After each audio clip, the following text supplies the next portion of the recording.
Finding everything works like it should. Excellent connection. Cool. And there I am. Awesome. I showed up. So, up. I am. I'm up.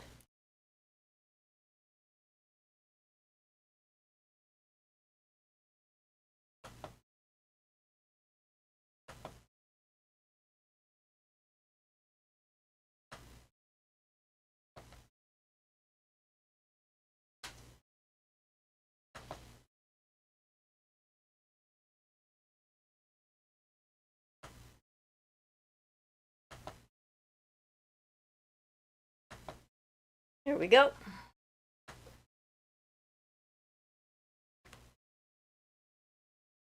We're alive and well.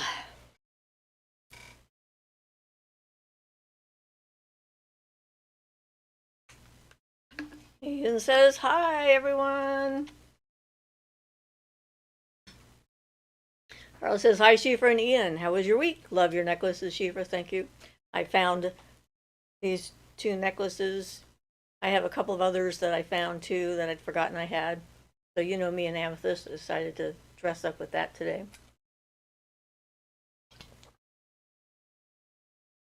And I think we're doing pretty well this week. We were doing yard work, so we're both kind of sore from that, our backs and whatnot. But other than that, doing all right.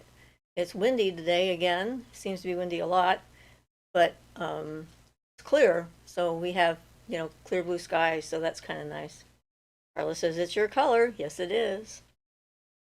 I charged them all up when we did our full moon thing, so yay, that was fun. I liked my new crown that I made. That was fun too. What, just lots of fun.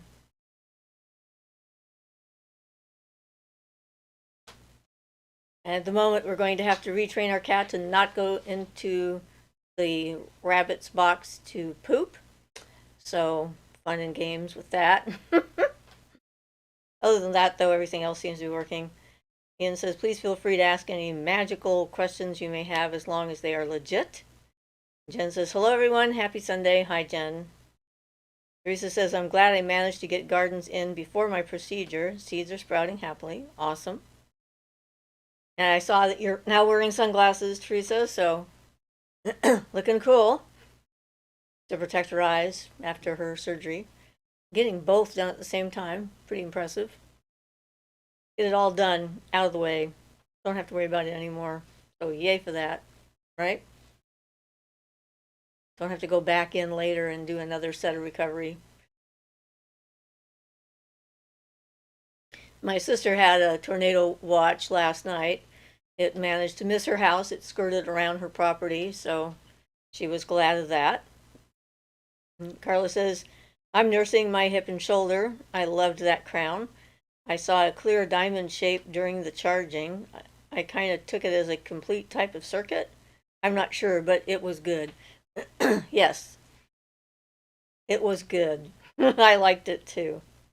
Teresa says, happy I'm able to drive again, but still have to take it easy. Thanks for caring. Yep.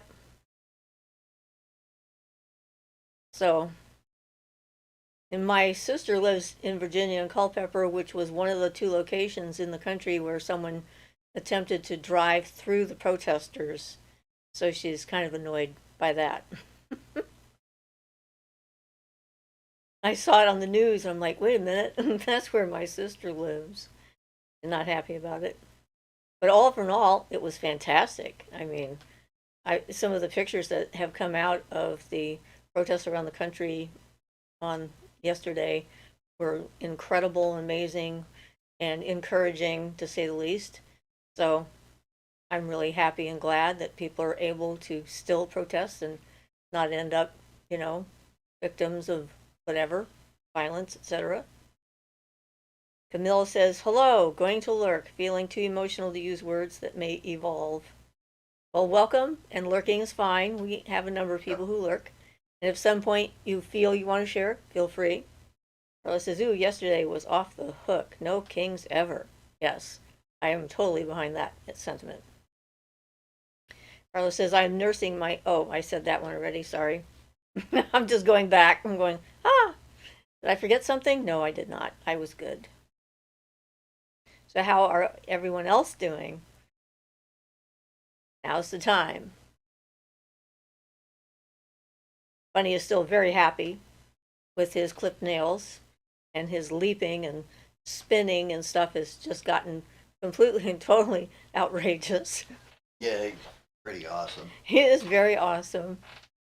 At night, I give him a little extra, you know, treats before going to bed, and he has now come to like racing around my feet and hopping up in the air when I go into the living room before going to bed because he knows it's coming, and he's very happy about it. Teresa says they need to have Supreme Court overhaul protests. Well, I'm sure that's coming. Carlos says I've been hearing Hetfield for weeks. Metallica, King Nothing.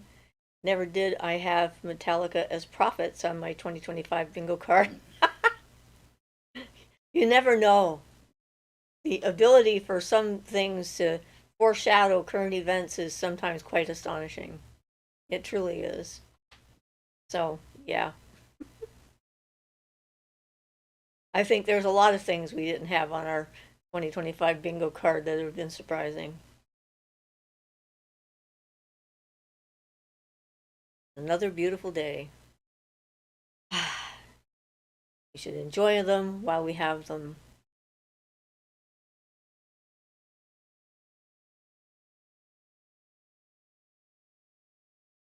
I am definitely excited about the Crystal Project and how it's coming along, so that's cool. Carlos says for sure, Siofra. And today I wore my dragons. They wanted to come and say hello. Of course, you can't see this guy because he wants to face me, but that's him. He was my first dragon. Let's see if you can see him a little bit better. He'll only go in this direction.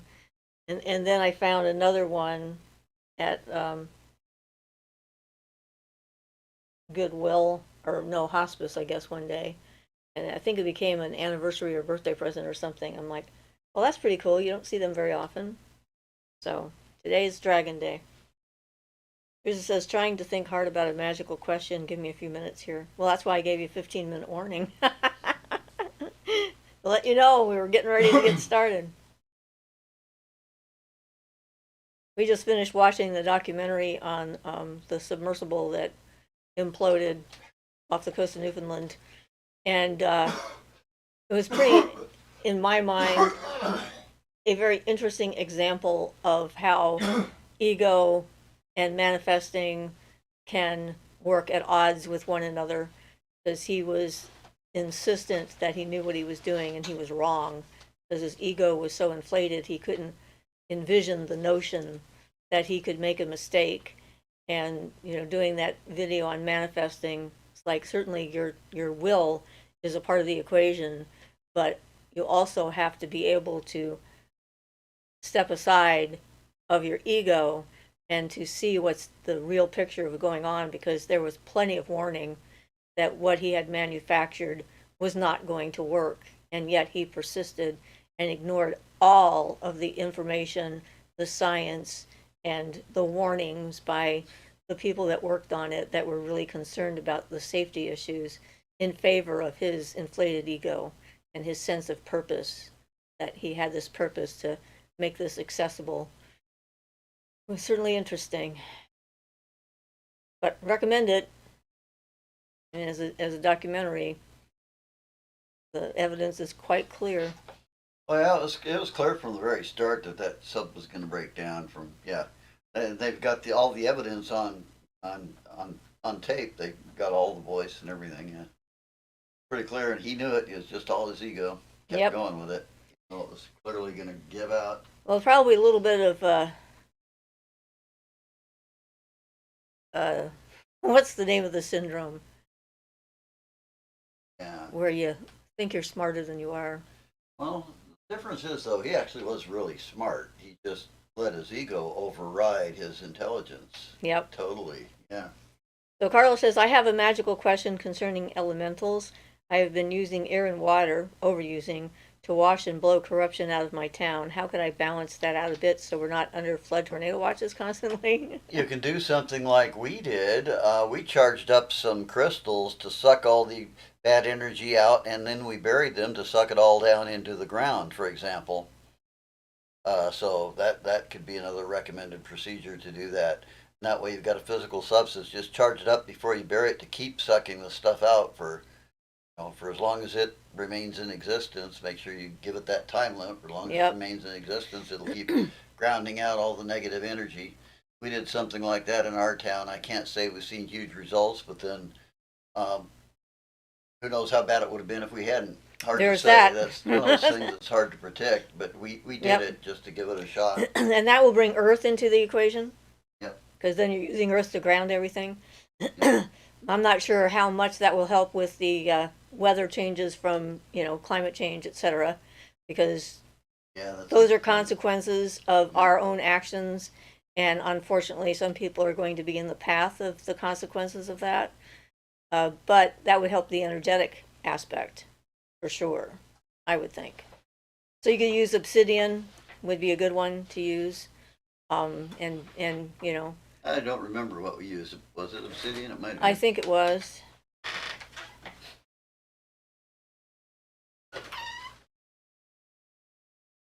Jen says, Siofra, I had a question about the emotional body. I recently heard an Edgar Cayce quote that said, our emotional body carries the imprints of our emotional experiences and patterns. Well, this is true. Your emotional body is your astral body. That would be, what we call the astral body. That would be where your emotions are housed, where your mental body houses your thoughts and ideas and so forth. Your astral body houses your emotions and your feelings. And it does have that imprint. So, not sure what the question is about it. Let's identify the emotional body. So what is the question about the emotional body? Like, is there a way for us to change it or accept it or use it? Carla says, that's a good idea. Limestone, would that work? I've been collecting wish stones for the past year. And Ian, thank you. I don't see any reason why limestone wouldn't work. It's not as common a substance for the grounding.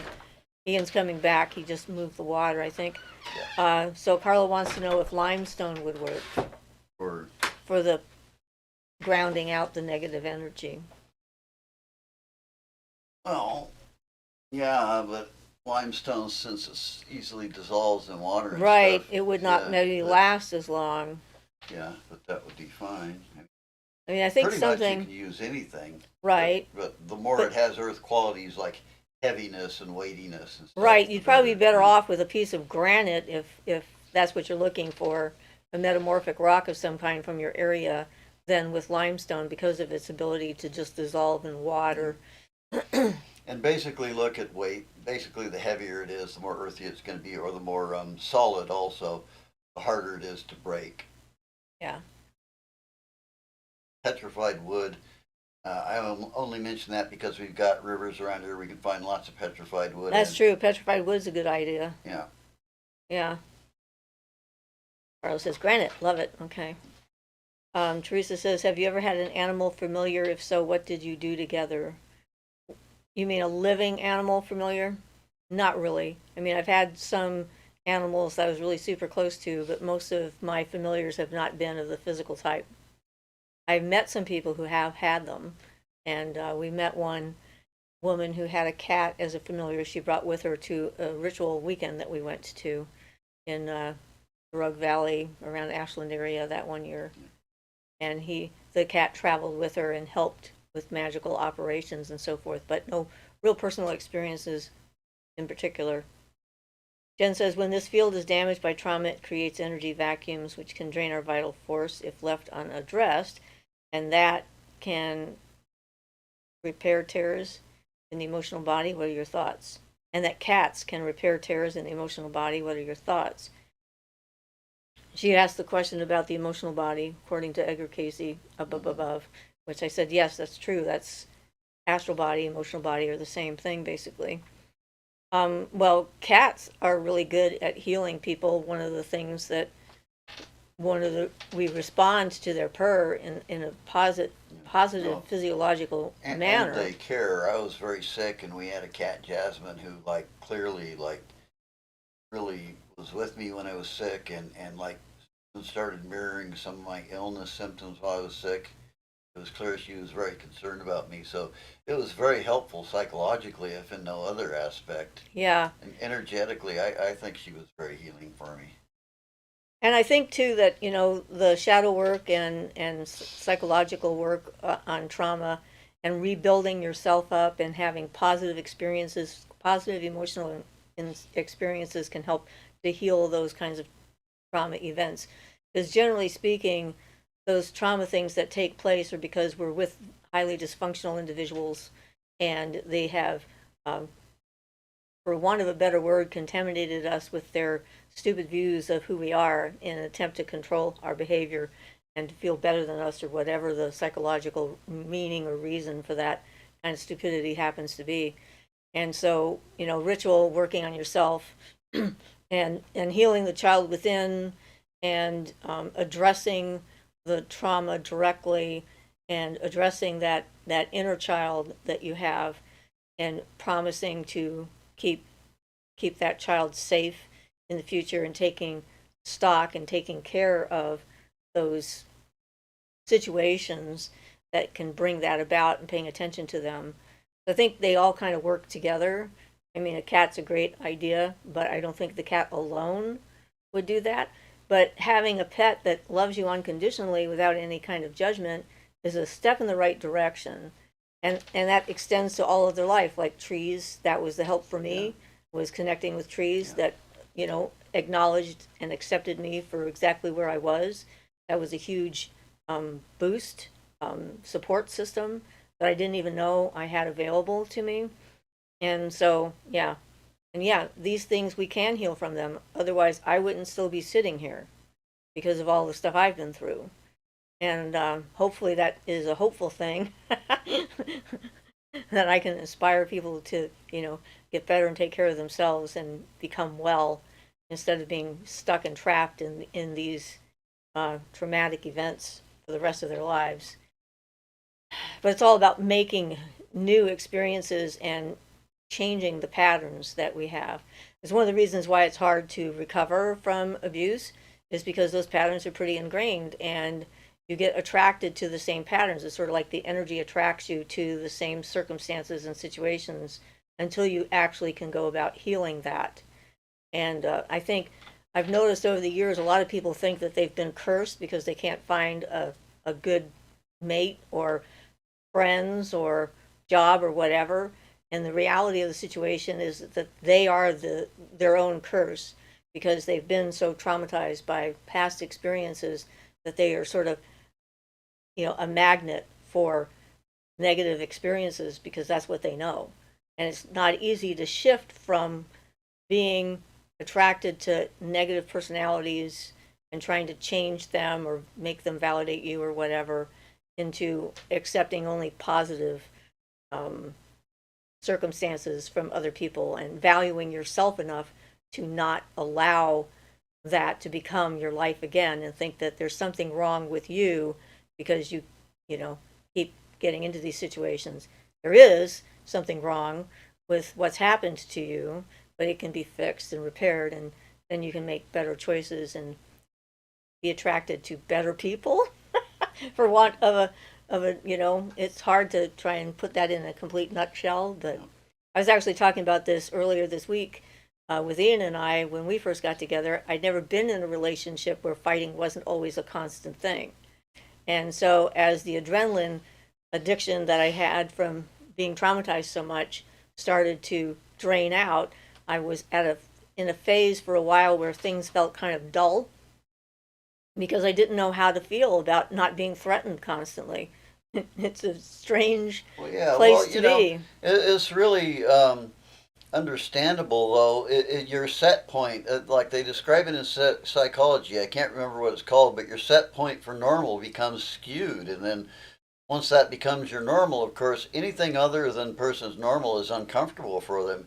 Even if they're changing into a better condition, it's uncomfortable for a while until that becomes set as your new normal. Yep. And And it then took you me a realize how while. much better it is Yeah. then. It took me a while to like adapt to things being calm and not always chaotic and so forth, and to be able to enjoy that. Yeah, and so it's sort of a whole process. It takes time to get through and come out the other side. And yeah, it is uncomfortable. And I'd already done a lot of personal work. I mean, I'd gone through therapy and, incest survivors group and individual treatment programs and so forth, and been doing the magical work as well. So it just builds on itself until you finally get more of a breakthrough. But the first 5 years, like when we hit the 5 year mark, I had this really funny reaction. All of a sudden, I started getting really anxious. I was like really worried, that Ian was out there having an affair with someone. We were going to break up. Something bad was going to happen. And I was going like, why am I feeling like this? Because I know where he is 24 hours a day. I know he's not doing anything. And then I realized that 5 years was like the mark that my body had on how long a relationship could last, because that was the longest I'd been able to stay in a relationship because all of them had been dysfunctional. And when I realized that, I was able to tell him what was going on and say, okay, it's not you, nothing to do with you at all. It's all in my head. But here's what's going on. So, just be extra reassuring for a Yeah. while, and I'll get through it, and then I'll be fine. And then I was fine. And here we are 33 Yep. years later, almost 34 years Yep. since we got Pretty together. awesome. So, yeah, bodies are funny, emotional bodies. And it's sure that was my emotional body for sure that remembered that. So Carlos says granite, love it, and I have a place for petrified wood too. Violet says hi guys, hi Hi, Violet, Violet. and Teresa says low self-esteem makes people not believe in the veracity of people's affection if they are healthier than what they're used to. It doesn't feel real even if it is. Very true. This is very You've true. noticed that in other people. Yeah, Yeah. yeah, they're suspicious of it because mostly they're looking for the hidden agenda. And it's difficult to have clear communication with someone if, on some level, you suspect they can't really mean anything they say. That's why constant actions are helpful, because actions are harder to It still fake, takes people but it a still while takes to a while. adapt, though. Yep. Especially if they're that To way for the trust. self-esteem thing. Yep. Yeah. Carla says it's like coming off the road from touring. I used to work in the music industry, and coming from full houses and big energy to all that instant calm, it's an adjustment. Yeah, I bet. I bet that would be quite an adjustment. I would be relieved myself. Beth says, hi, everyone. Hi, Beth. Welcome. Yeah, life is an interesting experiment. There's no doubt about it. And we're always trying to learn new things when it comes to it. So hopefully that actually answers your question, Jen, a little bit. More than just the cats. You know me. I start off with one thing and then expand into another. That's kind of both of us, actually. True. Yep. Yep. Like our brains go. Yep, there we go. All right, we're off. Beth says, oh, she says, hi, everyone. I said that again. Hearts. Okay. Vibrating hearts. All right. Yay. I like it. I'm mostly a very happy person, though. I had one of those incidences that I posted online. Someone decided to put a thing on my divination video, warning me that I was leading people down a dark path and opening them up to darker demonic energy forces and so forth. And I had a responsibility as a public person not to do that to them or to myself. And, God's light and love was the important message of that. And I just thought, So, I got rid of the comment because I'm like, I'm sorry, what? No, no, thank you. And I find it interesting that there are groups of people out there who seem to think that their opinion really matters to me, as if I don't know who I am and what I'm doing. So I just make sure that that doesn't show up on the channel because it's a useless conversation to have. It's not really a conversation. It's usually an argument back and forth with people who have that kind of an attitude because apparently they can't accept that other people are different and have a different way of doing things. But, Blue Moonstone says, hello, everyone. Any plans for summer solstice? Not in particular at the moment. We don't have any plans. We're working in our yard and our house. We've got a project summer. We have a list of things we have to buy and do in order to get in. Teresa says, I don't know why I keep thinking about animal familiars. Why would a witch need one? And animals say no. What if a witch was bound and determined to make an animal a familiar? I think it's because it's in the literature, and in reality, in the earlier days, like, Doreen Valiente talked about it, and, some people were of the opinion that you couldn't have a living animal familiar, and she disagreed wholeheartedly with that. And I think it's a personal choice. And if you actually had one, I'm sure you would know, and there would be an agreement that the animal would let you know that they were voluntarily doing it, because they'd be different from most other animals. And it's just a way of getting different information. Theoretically, you could learn how to see through the animal's eyes, like in Beastmaster. That's a real thing for some people. And so you could actually, view things from their perspective in the world and learn things. Yeah, that's something you actually learn to do in Barton's exercises. If you get up a ways in his first book, he teaches how to do that in particular. Yeah. Not for any specific animal, for any specific reason, just because it's part of a person's development once you've got that far. Yeah. Jen says, thank you so much, Siofra. You're welcome, Jen. I'm glad. Violet says, I was going to do a Jupiter working for Sell My Home Assistance because I don't know what else to do. I have some Jupiter Pinnacle made of real silver, and I wondered if you had any thoughts to add. Well, let's see. Aspects of Jupiter, having a lapis in there, things to attract, make your place attractive. So honey might be a good thing to add to a Jupiter working, just because it's like a energetic life force that's sweet and nutritious, and it's kind of like a whole thing in and of itself, and that people are attracted to. Things that you can think of that will help attract some magnetite, maybe. So magnetism, magnetic properties. You get involved with a spell for a Jupiter working. Of course, the metal of Jupiter is tin. Right, not silver, but right. Well, silver will work for any magnetic working, and gold will work for any electrical working. So right, you can divide the planets into, you divide them into electric or magnetic, then you can use gold or silver for anything. And gold will actually work for anything because it's so easy to charge. It's the easiest to charge. Yeah.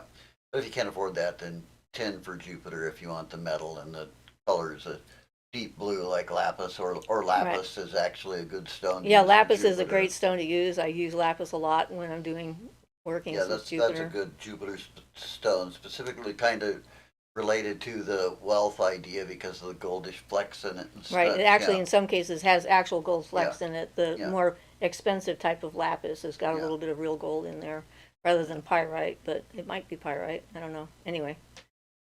Carl says, oh my God, they're so annoying. I get triggered beyond any healthy measure with the holy rollers. Sorry, they're such jerks, Siofra. They don't bother me at all. I just dismiss them as an annoyance, kind of like a gnat, And it's like, at this point on my path, I don't care what they think or what they say. I just don't want to subject anyone else to it. Like I said, it's not a worthwhile conversation. There are some comments that people make on my videos that just won't lead anywhere, and there's no reason to allow them through because there's no potential discourse that will be useful or helpful for anyone else who's looking at them. And that is definitely on the top of my list of comments I won't allow through, which is why I hold all comments on my videos. That way I can make an informed decision and keep everybody else, on track, because it's not what we're about. It says, when you know, you know. Not Queen says, my son's cat follows me all over the yard and house. I don't even feed him. I think that he wants to be my familiar. Your thoughts about the cat's behavior? Best. Yeah. And you might want to get a hold of, like, one of the cat goddesses to get some insight into it. Like, Bastet would be a good idea. That's what should best. Instead of best, you meant Bast? I think. Well, it's just my I don't know, but it made me think of it. So however it came out, so that's probably good. Yeah. Teresa says, lots of open houses with bread baking in the oven. That's because we like the smell of fresh baked bread. That's true. Good idea, Teresa. for Violet, because there's something about that smell of bread baking that makes us we like it. It's like built in, I think. Violet says, "Ooh, that was very helpful. Thank you." That says, my familiar is a cat. He picked me. Our bond is magical." Yep. And Jen says, "Yes, you absolutely answered the question. You accurately read into the question what was in my heart that I didn't ask." Good. Cool. I'm glad. Sometimes I'm right on, sometimes I'm not. Violet says, "If they watched for even half a second, they'd have no leg to stand on." You are so clear. Yes, thank you.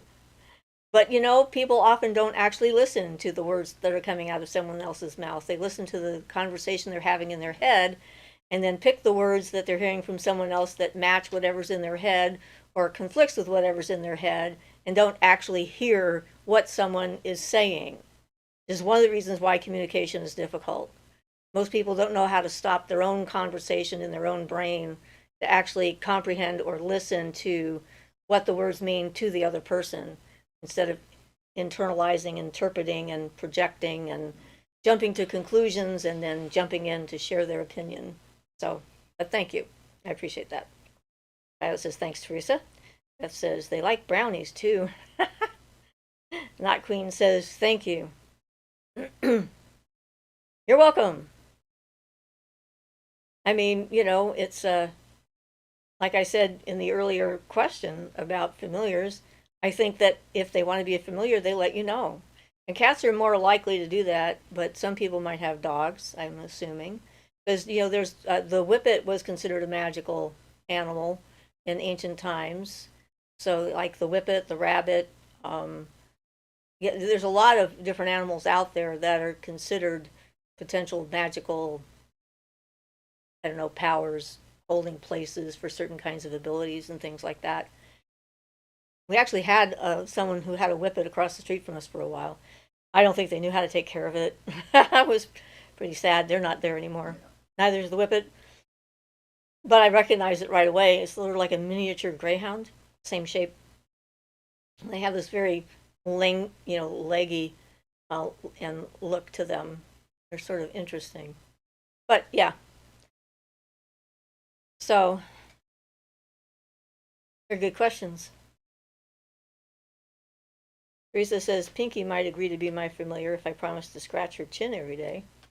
Well, there's always a tit for tat. Yep. Pet me, feed me, do whatever. Right. Yep, cats are pretty clear about what their needs are. One of the things I like about them. They're good teachers of boundaries. And the fact that cats are not really domesticated, they're basically a wild animal that has chosen to cohabitate with humans because it fulfills their needs. It's a mutually beneficial relationship and arrangement between humans and cats. Camille says, "Sometimes the hardest thing is to not speak or react and just observe and learn, in my opinion." Yes, absolutely. And that's a better approach because you're more likely to actually learn from people that way um, than jumping in. But one thing to know, in case you aren't aware of this, but you probably are, if someone says something that you really super disagree with and you don't say anything, they will assume you agree with them. Just FYI. Yep. And so, depending on what it is, if it's something really obnoxious and you just don't want to have anything to do with them anymore, you can either just not say anything and walk away. But if you're going to interact with them later, you might want to let them know that you disagree with their conclusions about everything, whatever it might be. And I've noticed that. It's like, as a massage therapist, there were many times when people would tell me stuff and I'm like, really? And I wouldn't say anything because it wasn't my place. That wasn't what they were there for. And they would think that we were on the same page over and over and over again. And I was like, okay, this is interesting because they never actually asked me what my opinion was. They spouted their opinion, and since I didn't respond, the assumption was I must agree. So you can use it to your advantage if you're in a tricky situation, for sure, and why not if you're at risk and so forth.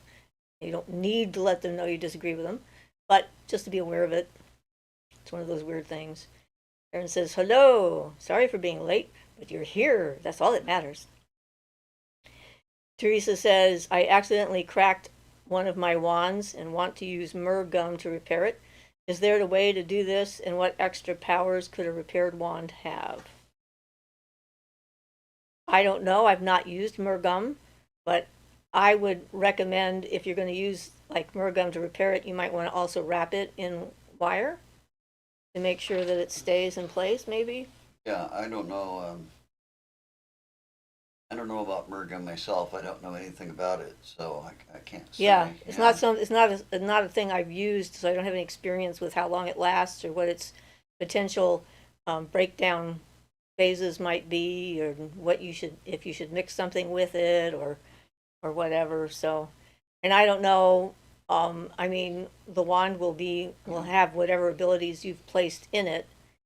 So I don't know that would add anything extra in particular. I once repaired one with just, I decided that even a store-bought thing is, but I used the Elmer's wood glue on one once, and then I ended up wrapping it with a little sheet of stainless steel just to really make it super solid. But Yeah.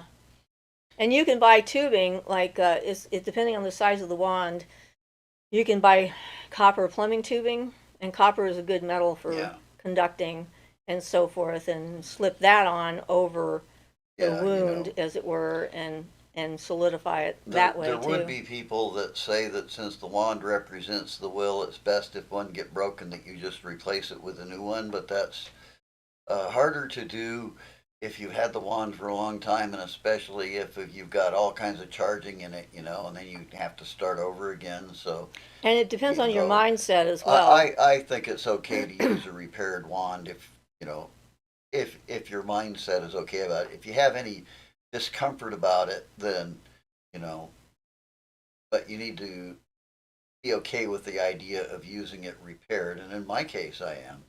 Yeah. That's fine, rather than recharge the whole thing, or like a story Lon Duquette tells where he made a new wand and then he put it and tried to get all the charging of the old one that he accidentally broke. He sat on it. There's a story with that, but and he tried to get all the energy to jump into the new wand. So he had a blank prepared. Yeah, he's burning the old one, and that he accidentally sat on and getting all the energy to transfer into the new one. Right, so it yeah, would be as charged as the one he broke. yeah, and Yeah. still, solid. Like that represents the will theoretically, or the will shouldn't ever be broken. So yeah, that kind of Although thing. if you've had a broken life and then you repair something that's broken, if you're used to doing that, Yeah, personally, my brain has no Yeah. problem with that notion. yeah. On Because then his you're like reclaiming it and claiming it as your own kind of his had thing. happened after months of charging and months of charging, and then they had a accident one day, and a water line burst open, like right apparently in the sidewalk right in front of his house, and water was spraying up all over the place, and it had been a long day. At the end of the day, and the time he got through, he just forgot his wand was there and just sat on it. That could happen. So Camila says, I have not thought of it in perspective. Well, I'm glad I could offer a perspective. Teresa says, could say, well, that's dumb. That's all you need to say to express disagreement and shut the conversation down. Not necessarily. A lot of people who have those kinds of views want to argue, and then they will start to interrogate you and want to continue on and get further in. So it all depends on the individual. She says, that wand has a special place in my heart.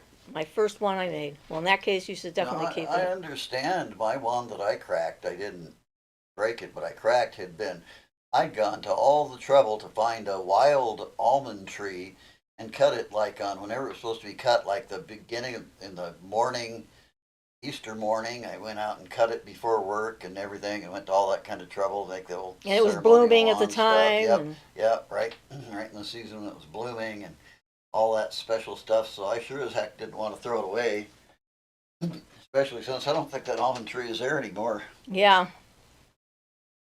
And then you have, your years of use and your emotional connection Yeah, to it, all your that, magical yeah, connection to it. exactly. And it's kind of like would you throw away something just because it broke if it could be repaired? It's just the symbolism that people object to, the wand, the Well, yeah. willpower's so solid. I know. But yeah, but My willpower works yeah, whether I have a wand or not.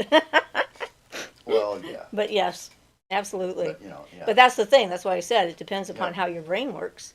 Yeah, if And this had been just some little thing I just whacked off a tree one day and hadn't put any work into it, but it was kind of a special thing. So yeah, I was going to repair it if at all possible, and I did. yep, good question though, because it's like everything else. It's like talking about how the universe decides how the universe sends us messages and things, and depending on you as an individual depends on how you receive those messages and what they mean. Like when I decided we were going to go to that gem and rock show, even though all these things happened, like cars breaking down and batteries dying and all this other stuff. Is like, no, this is not something to stop me necessarily. And sometimes the universe is testing your resolve to see, are you really serious about doing this? Do you really want to go there? Here's some bumps in the road to see what you do. And figuring out the difference between the bumps in the road and the giant stop sign that says, stop, this is dangerous, don't go there, can be difficult. But I've had years of experience with it at this point, and everything came out fine. So we were good. Teresa says, cracked wand. I think of the symbolism and what the universe is telling me, then I have to reach within and repair with new intention. Well, if we're a cracked person and we're repairing ourselves, no reason why we can't repair a wand too. Yep.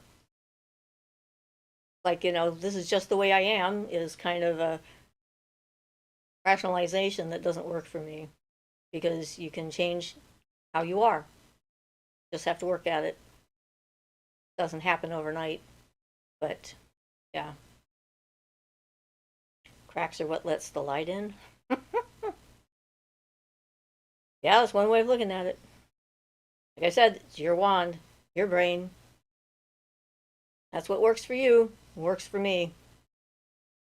Yep. Or as Coyote said, it's hard to see the light when you're looking from inside a box. Not that it's totally related to cracks, but Well, if you're sitting in the dark, it's hard to see the light, there's no doubt about Yep. it. Surrounded in a box. Teresa says, my wand, brain, and crack. Yep. But not your brain on crack. Don't want to do that to yourself. All right.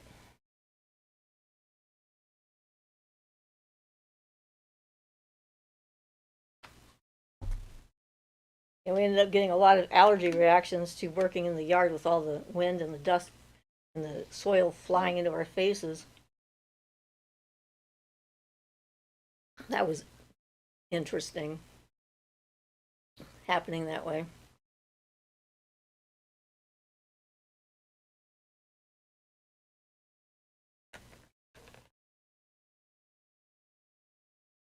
I'm working on my next to the last shawl. Just started on that one. I have 2 more shawls to make, and I'm almost done with the first panel of the next to the last one. So it's kind of fun, actually. I consider the making of the shawl sort of a magical operation. Teresa says, I think I'm the only one here. Everyone else went home. Oh, they're thinking about their questions.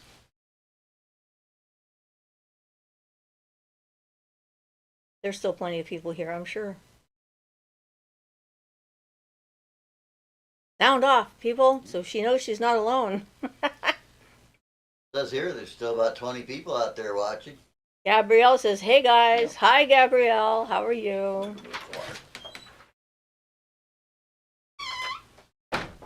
Oh, hey. You remind me by being here. I've been having quite the Kundalini stuff for about 3-4 days in a row. And it's been interesting. I've been really paying attention to it. And Carla says, are you guys familiar with copper spirals on branches for gardening?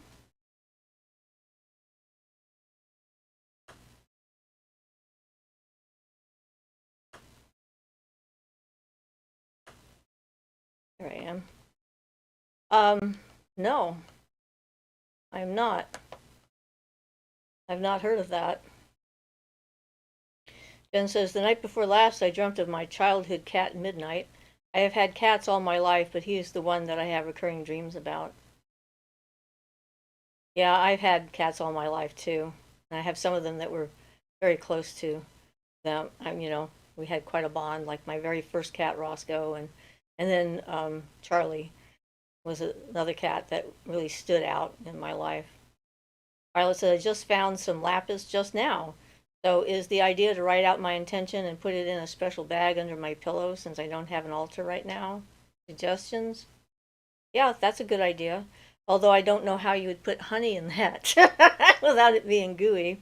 So if you can't put in something gooey like honey, you might want to put in a symbol of honey, like a bee, like a little charm, a bee charm or something like that, or a drawing of a bee, or the word honey. Um, Look up some of the goddesses of bees and see what they're called and maybe put that in there. There's other ways to get around it if what you're going to do is have it in a bag. But yeah, I would do that. Jen says he died over 30 years ago, but in my dreams about him, the timeline is always where I am at currently, but then it's like he just comes out of hiding from like a long sleep or something and he is still alive. It's always the same dream, just each time I have it over the years, it is him turning up in my present circumstances. For the record, he was my favorite of all cats. What are your thoughts about this? Could he be a familiar? Thank you so much. I appreciate you and Ian so much. Well, yes, it sounds like it. Definitely. I would say so. And he's become a familiar for you on the spirit plane. Just because his body is gone doesn't mean he's not still around you as far as it goes. Gabrielle says, oh my God, the Kundalini gave me a migraine this morning. Yeah, I'm sorry. Kundalini can do that. Violet says, that's great on the bee, and thanks. Carlos says, or maybe on dowels. I just use tree branches that I've harvested and use copper wire to spiral down the branch, then stick it in my potted plants. It's supposed to increase growth? Well, maybe. You know more about it than I do. I haven't heard about using copper spirals on branches and things. Gabrielle says, I went to therapy and got upset because even though I had a unity consciousness experience, I still feel incredibly unsafe around people and men, and I felt gaslighted by my therapist. That's because people are, in general, unsafe because they're not clear. And, the idea of loving everyone, I don't have a problem with the notion of it. But what I say is like, when we're all spirits and we're all out of our bodies and we're just inhabiting the spirit world, I don't have a problem with the idea of loving everyone because then you can see who they are. But let's face it, they're just some evil persons on this. But when it comes to here, being in my physical body, I have boundaries. People aren't allowed to touch me without permission. People aren't allowed to gaslight me or dismiss me or whatever. And, I had a real problem with the idea of just, random hugs from people I don't know when I went to a Unity church and, total strangers would come up and give me full body hugs and without asking permission. Apparently that was not something you did. And I didn't go back. There was a couple of other reasons as well. Although they're supposed to have been non-denominational, it was very much, Christianity non-denominational. The idea that other forms of Christianity are okay. Although they do have a pagan chapter. So, they do have that. But, yeah, you have to have boundaries with people, and most people aren't very clear. They're not good communicators, like we were talking about earlier. They have their own hidden agendas. They are all out for whatever it is that they think is supposed to happen and so forth. And a lot of them are in bad places and you can't trust them. So I don't blame you, and I think it's a good idea to keep your guard up. Absolutely. And I'm sorry that your therapist turns out to be one of those people, because they're not supposed to be. That's kind of like, yeah, maybe needs a new therapist kind of deal when that starts to happen. Gabrielle says, because she was trying to convince me it's my trauma that makes me feel that way and not my discernment. Well, your trauma is an informed example of why you feel that way, and that's how you developed your discernment. because you experience trauma at the hands of other people who shouldn't be trusted. I mean, okay, so when Ian and I first got together, he was amazed I was willing to give any man on the planet a chance because of what happened to me through men. And the thing is that I judge people individually, not by a package. Um, and, you know, it wasn't about maleness in particular. It was about how he acted and the quality of his heart and his energy and everything else. So, you know, it's like if you're,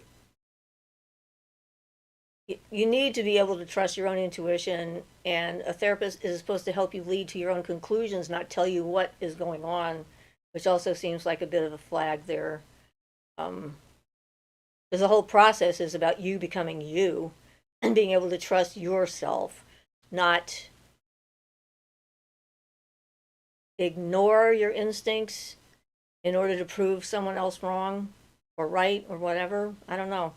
This seems like a bad thing. Yeah, Gabrielle says, exactly, Shifra. So Oki says, hello, beautiful teachers, sending peace and love. I had a question about the amethyst crystal web. I haven't checked out the Zoom yet. What should I expect? Looking forward to checking it out. Well, the amethyst crystal web, the Zoom that I do is going through doing it on the full moon. So you can just watch it and then you'll know what to expect the next month. You can watch the videos on it. I've got two videos, one going deeper, explaining the amethyst crystal web and the symbolism and stuff of the words and so forth and why we use them. And then, you know, the talking about them. So there's like two videos on it. And then the Zoom is something I've just started doing near the full moon. We've done two or three. I think we've done three so far, but two that are available anyway. And you can, I put the link up on our community page, you know, under posts or whatever on the website. I also did it on my Facebook page. And you can just watch it. And then if you're interested in doing it, then you can go along with it. I do it before the moon is completely full so that no matter where you are on the planet, then you can do it. You can do it live with me, or you can do it with me later on your own. And the words are in the video, you know, not the Zoom thing. I figured by the time people get to the Zoom, they've written the words down themselves or found the words or whatever. So I have them on one of those two videos about the amethyst crystal web.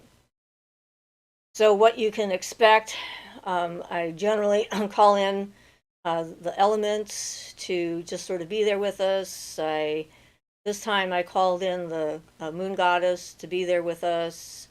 Then I go through the process of focusing, pulling in the elements, the specific elemental things, you know, doing the evoking elemental pentagrams on the amethyst crystals that we have.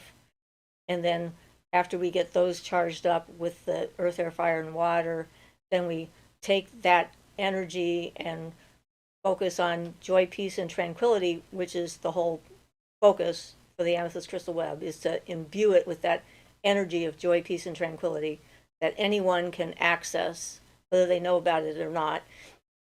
And then bring that up into the astral plane, bring that up into the mental plane, and then bring that up into the akasha.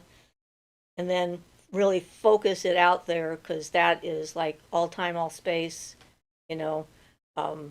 So it can go into the past and into the future and fully into the present, and then bring that back down through all of the planes, back down to the earth plane, and then grounding the energy out under our feet. I also, in the beginning of that, do the sacred tree meditation and the healing chant to sort of get us all together on the same page.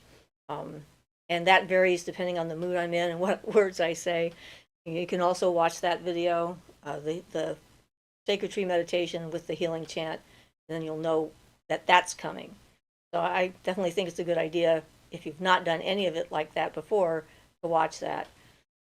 So that gives you a bit of an explanation of what you can expect. And you don't have to participate when you watch it. You can just watch it and see what you think. But the more people who are in it, the better, as far as I'm concerned. And we are adding new locations. We've now added an amethyst crystal cave from Australia. So we have one from Scotland, one from Australia, and so we got both the northern and southern hemispheres where we're actively naming nodes on the web. And I would really like to find some crystal caves that are close to some of you guys, where you know there's a crystal cave there, and you can go there in person with a charged amethyst crystal and stick it in the cave. I think that would be awesome. So anyone who's in Australia, if they want to take a charged up amethyst crystal to the crystal cave place, it's on the east coast, I think, of Australia, feel free to do so and add even a little bit more. But it sort of has become a sanctuary for us who are sensitive, and it's helping me at least, and some few of us as well, to sort of stay calm during the midst of this intense chaos that's going on the planet right now.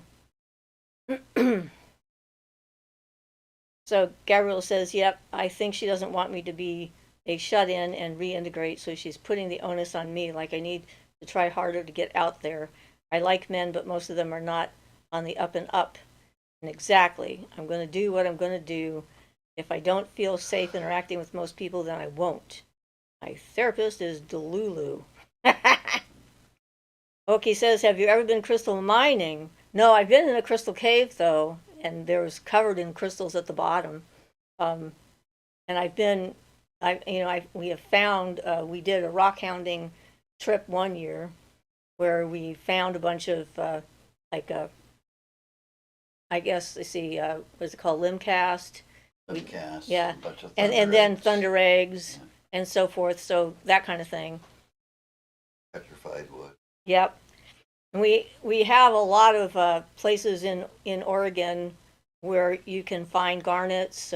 There's rivers that have them and outcroppings and so forth. Apparently garnet is a pretty popular stone. There's also, I think, there's also sunstone, of course, which is the state gemstone, and you can find that in different places.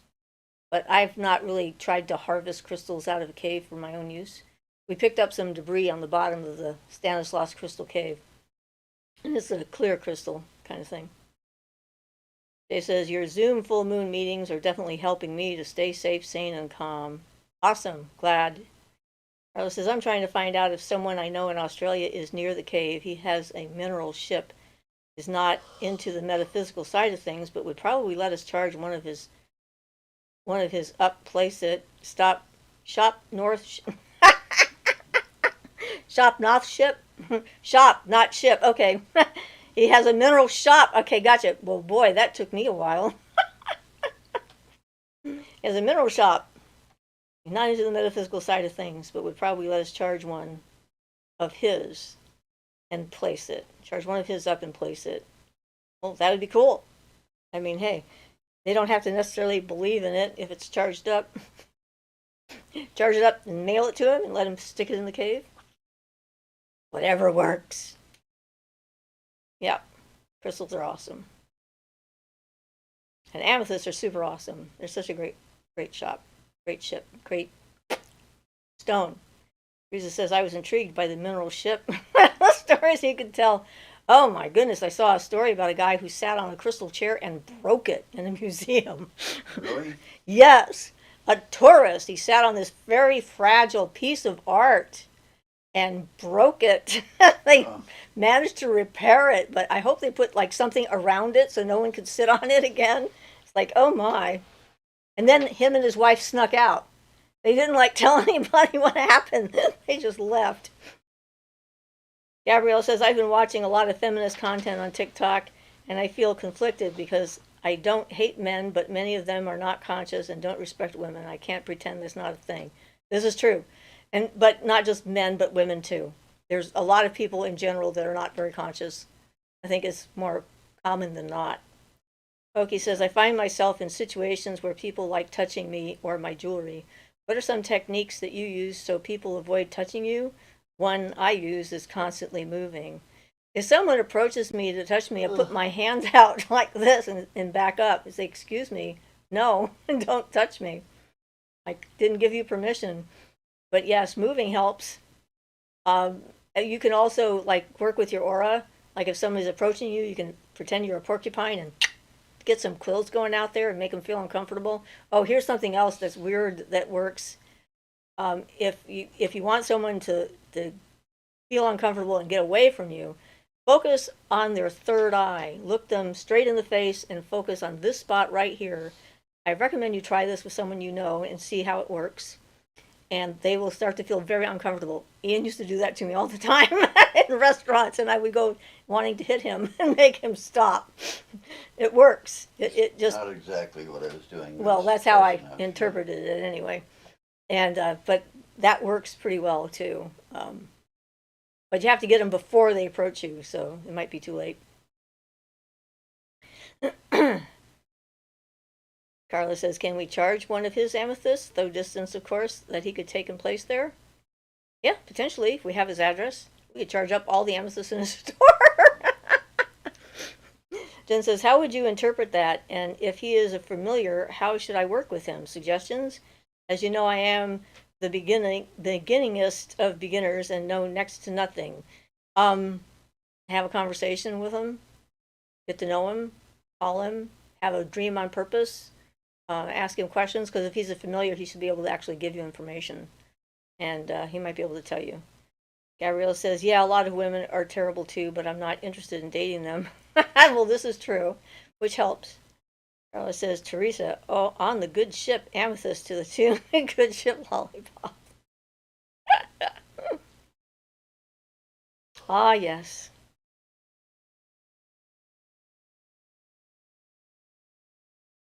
But yeah, I mean, that's what I would do.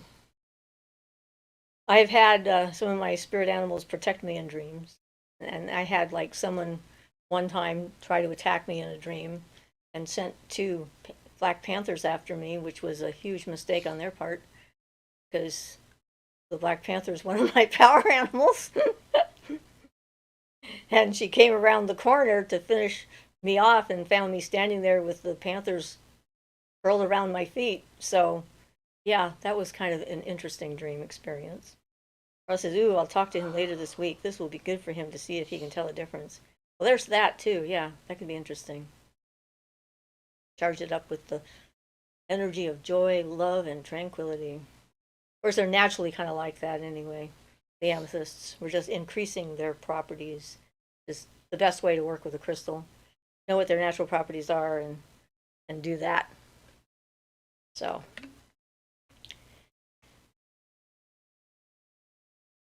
Bathroom. Yep. Beth says, Gabrielle, my husband came in my life when I was a crone. Such a relief knowing I'm loved on a deeper level.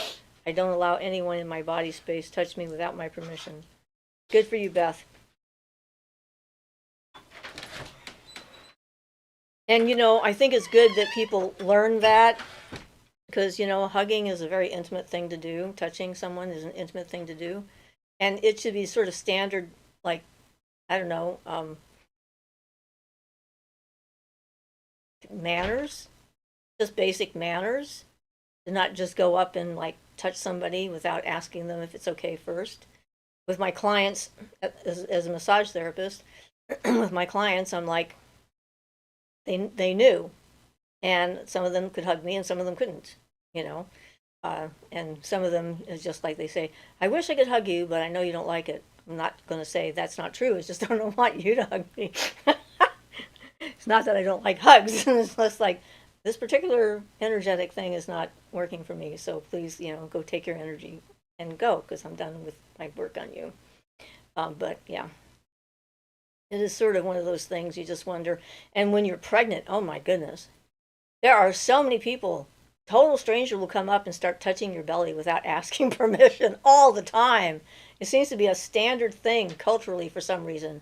It's like good luck to touch a pregnant woman's belly, you know, rub her like the Buddha or something. It's like, what are you doing? Why are you doing that to me?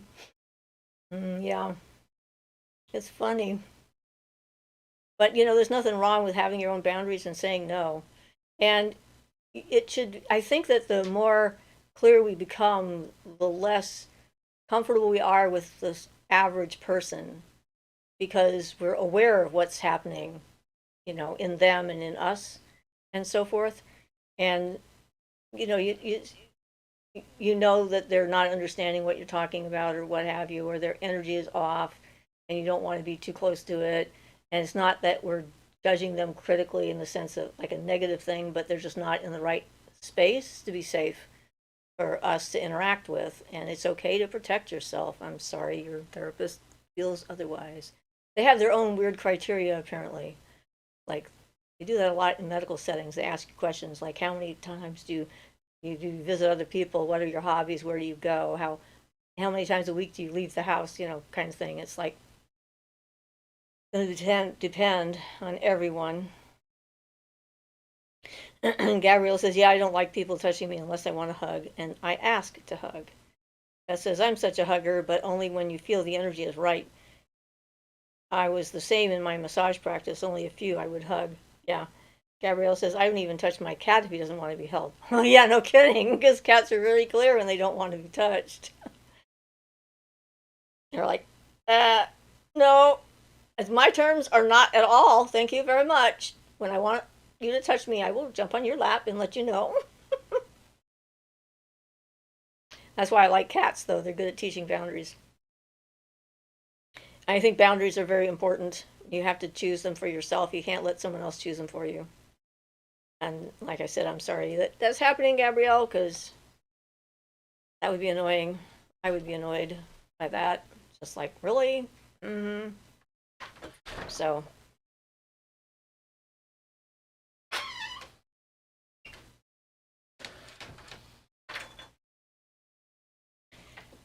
Carla says, I don't know why this popped in my head, but one of the strangest things a guy has said to me was, I like the way you polish your teeth. Oh my God! He scared me. Oh my God. Yeah.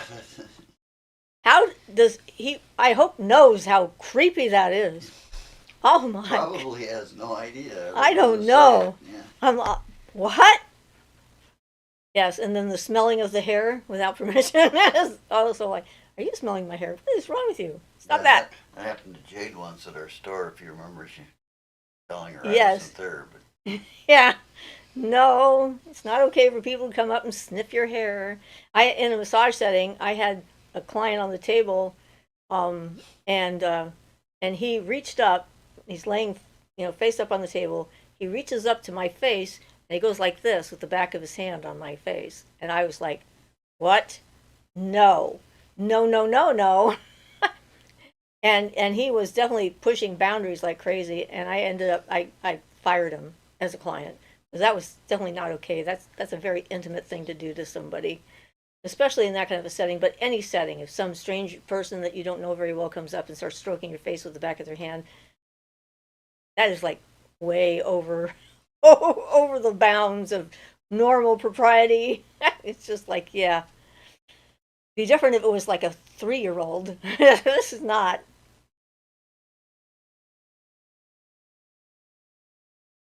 So Beth says, speaking of cats, I'm listening. The cats want to eat.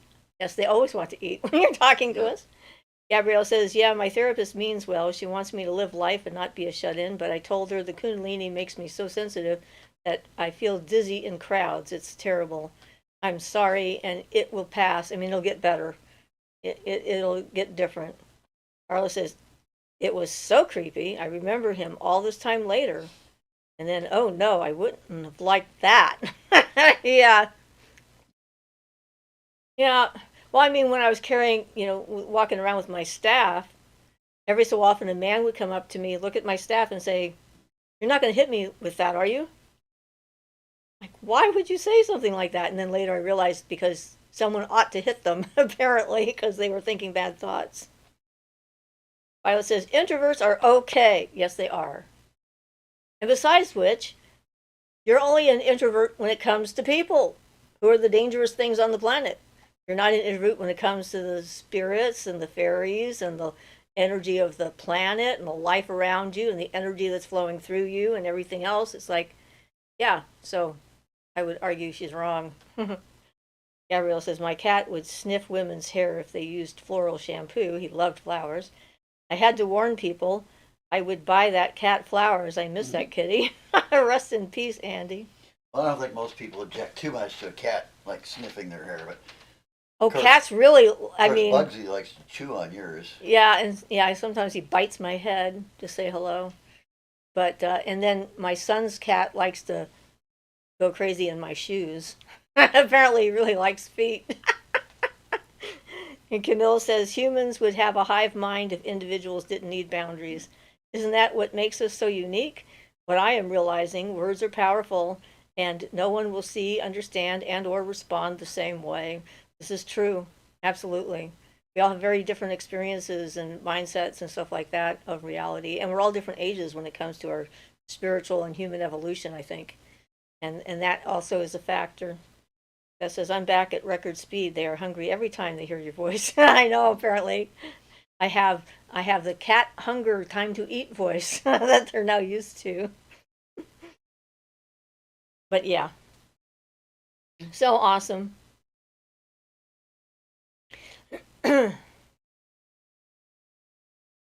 of the things I like about things that aren't human.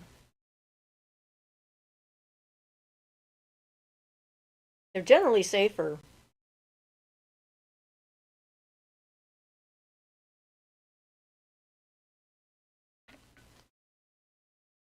Gabrielle says, "Oh my God, I wave and blow kisses to the fairies. If I could, I'd dress them up in Barbie's clothes and put them in a Barbie Corvette." They might like that too. Oki says, "Do you have experience working with angels, especially Archangel Michael? Once again, thank you for answering our questions. It's a blessing." I don't work with the archangels, so the answer to that question is no. I work with other kinds of angels and other forces, so he's not one that I have a special communication relationship with.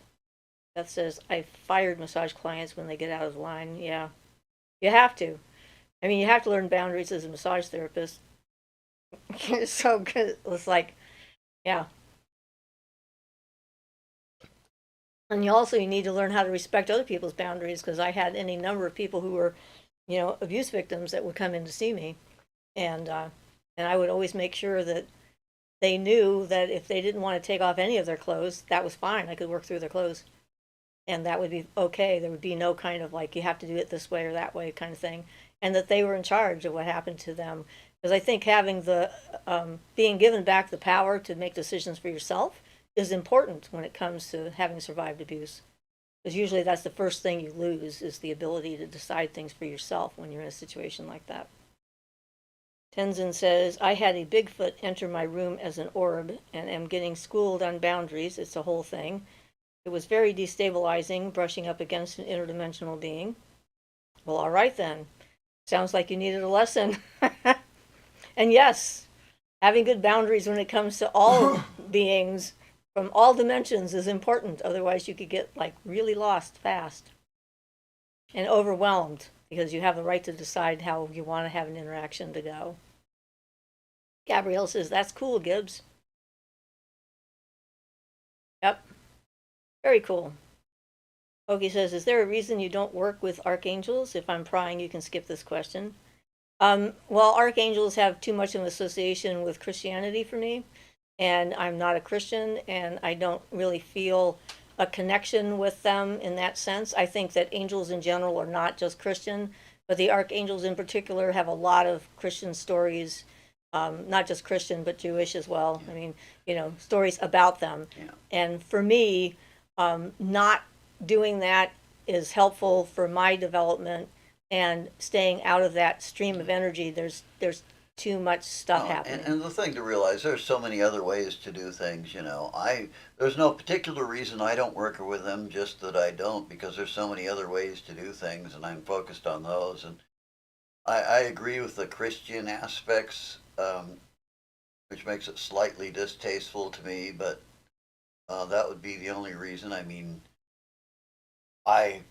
people can work with them, and it's perfectly fine if people want to work with them, if that's the force and energy and stuff. And it's not offensive, or I don't think it's wrong or Right. bad or anything. It's just not my preference. Yeah, That's all. and that's the thing is like because of my own particular history and everything, uh, I wanted something that was outside of all of that, and so paganism, the kind of paganism that I practice is definitely does not include those archetypes, and I'm more for gods and goddesses that would represent the same thing, or the elementals themselves, the heads of the elements, interacting with them in their own kingdom or what have you. And I do interact with the Reiki angels. They're a different group of angels, and they help with the healing. That's kind of their whole thing. And like I said, I think that it's not just Christians that have angels, but there's certainly enough energy from other people that have been put into that as an image that I just find it easier not to do that. So that's it. Um, So Gabrielle says, I get scared of interdimensional beings too. I tell beings to get out even if I like them. Okay says, thank you, Carla. Oh, Carla says, AA Michael, I work with quite often. He's very protective and responsive. Find his seal sigil and say hi. Okay, I missed that. All right. Gabrielle says, if I don't want to be bothered, if she gets scared of interdimensional beings, because you're allowed to have an off day and not be interested in having a chat. Camille says, anything, in my opinion, non-human are born knowing their purpose. This is why we have creativity, the ability to learn new things. Fill in the blank as you will. New things and. Sorry, I thought I wasn't going to chat.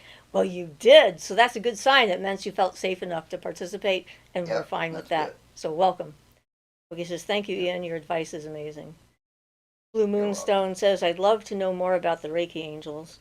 Well, I mean, okay, they're a group of, is it 28 angels, I think? Um, No, I don't remember. I used to know, but yeah, I think it's 28 because he was on the mountain for 28 days. The guy who connected with them initially was went to the top of a mountain in Japan and encountered these beings, and he thought of them as angels, whether they are or not. You know, it's like these are definitions that humans come up with, and they may or may not have any validity. But they agreed to um, give him 3 different symbols that he could use that they would respond to and send healing energy to whoever knew those 3 symbols and used them. And that's how Reiki got started. That was sort of the beginning, according to the stories and the history of it. That was how it began. So it's a very specific stream of energy, and like I said, whether they're angels or some other form of higher interdimensional beings that yeah, that just is the look like term light that beings, is and the term angels that is he the used. term that Yeah, he used because of his own history and familiarity with things and defined them that way. That is a specific stream of energy that Reiki practitioners tap into. And that way, as a practitioner, you're not pulling on your own energy if you're doing it right. You're being a conduit channel, as it were, to allow that energy to move through you into the person you're working on, or move directly into the person you're working on, depending on how you set things up, and give them healing energy to help them. However, it's sort of an intelligent healing energy.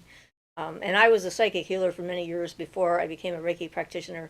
And so you can certainly do energy work and energy healing without being a Reiki practitioner, but you can't be a Reiki practitioner without connecting to these specific beings. So, and that's one of those things, it's like an initiation type of thing where you're connected, your aura is connected to these symbols, and then you can use those symbols and words and whatnot in order to connect it to that. So, like, many things have got their own stream of energy, and this is one of them.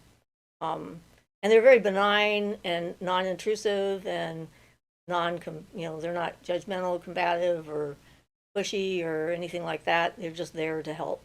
So that would be what I know about them. Okay, says, is there a deity that can be considered an equivalent to Michael that you have a relationship with? Well, Michael is sort of like a fire. yeah. Well, Isn't it kind Michael of fire? depends. You know, as an archangel, in general, I think they attribute him to Mars. Or Apollo could be solar too. I don't know. Mm. Fire. Well, yes, there is. That's another thing. Um, it depends on who you look at, because yes, there's aspects of Michael being a solar deity too, and then aspects of the sword, like got the idea of Martian Michael's flaming protection. sword. Right. That's generally usually the solar Right. version. And Mars So is yeah, definitely about not just violence and warfare, but about protection and guardianship and so forth, as far as wound the, healing and your metabolism, blood flow, things, all that kind of yeah. stuff.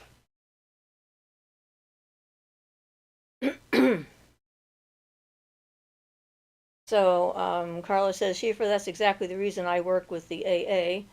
I knew in my heart they weren't what Christianity makes them out to be. It helps with my triggers. Good.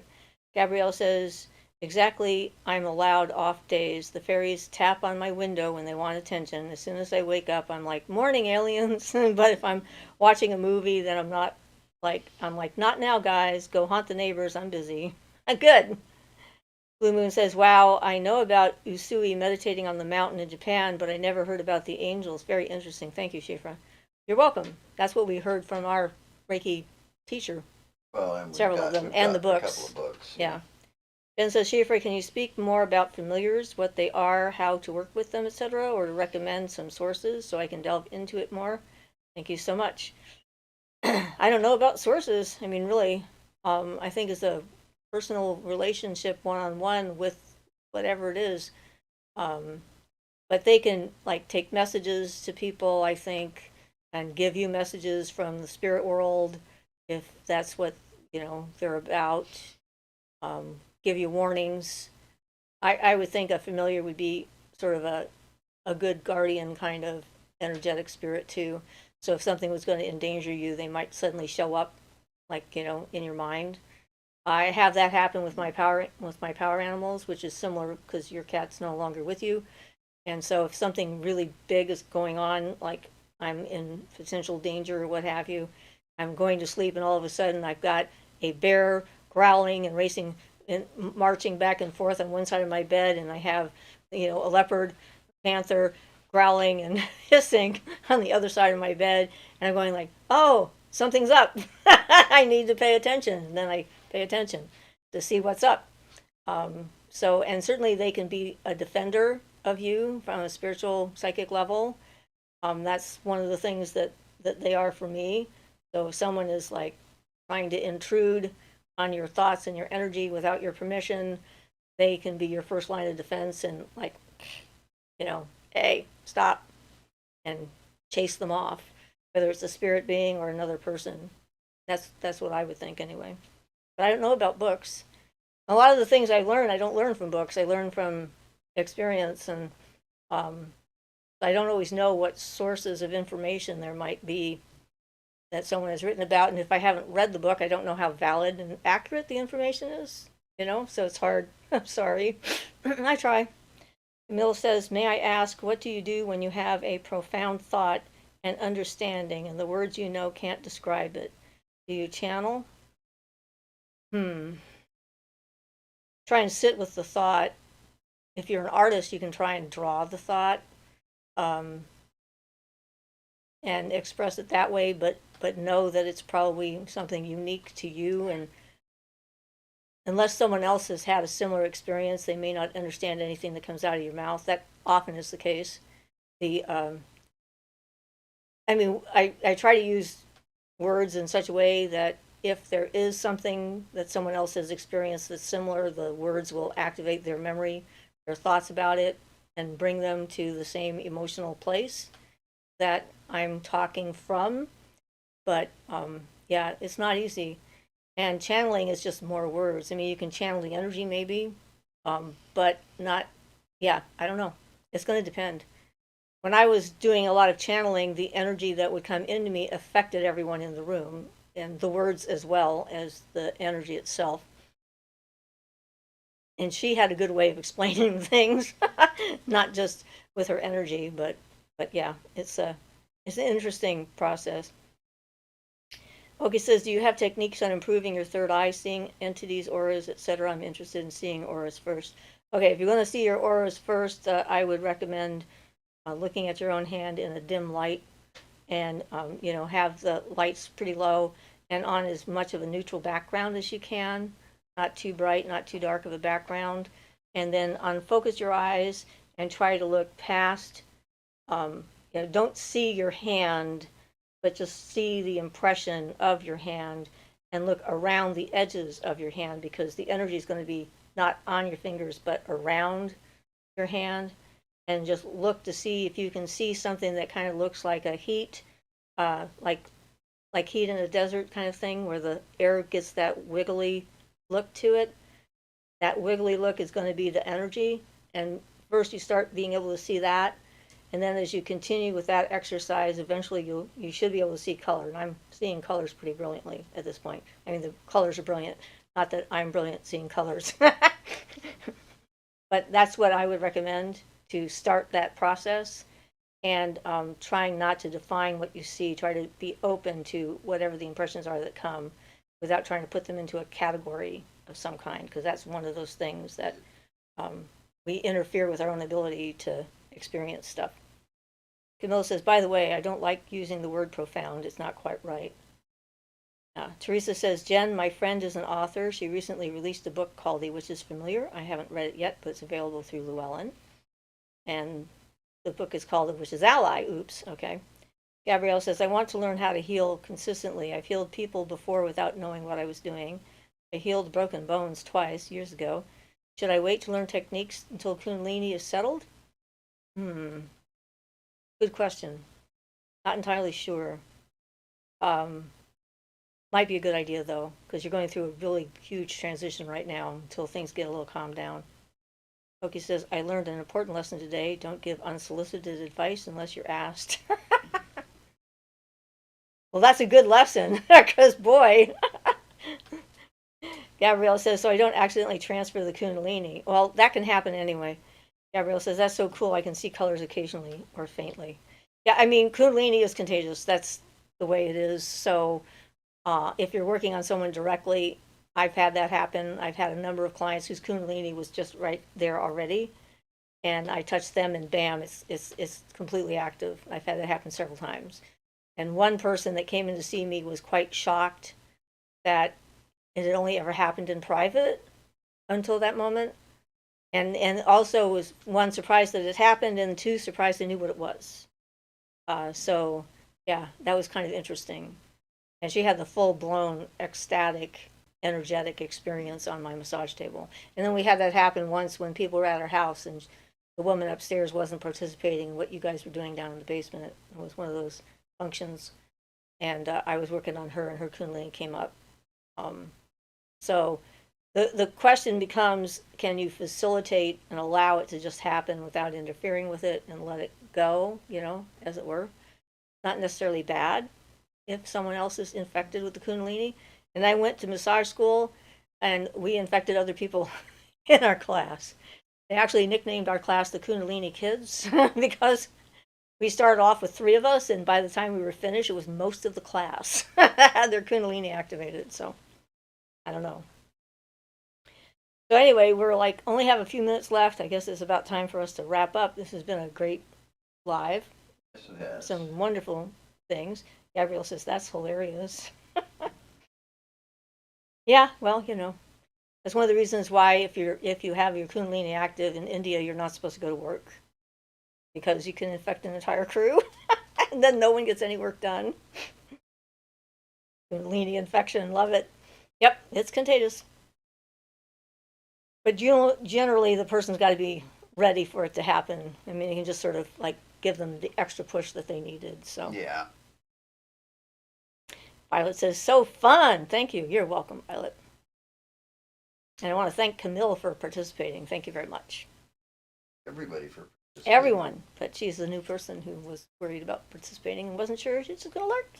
But yay, she stopped lurking. We do this every Sunday, so come back. This is such a lovely live. Blessed be to all. And Ian says, thanks, everyone.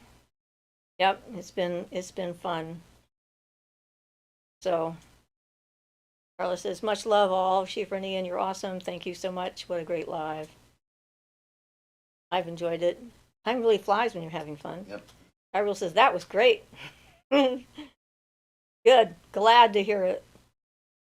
And it's like, yay. All right, so I guess I'm going. And Ian's typing in another little thing. Oh, no. Have a great week, Teresa says. Get those plants planted. No, we're not planting plants. We're just we're doing other things. Violet says, peace. Ian says, glad to talk to you all. Glad we could all be here. Gabrielle says, thanks, guys. Nice to meet you, Camille. All right. All right, guys. So, see you next week. And hopefully we'll have another video out this week. And see what comes out of it all. So, blessed be everybody.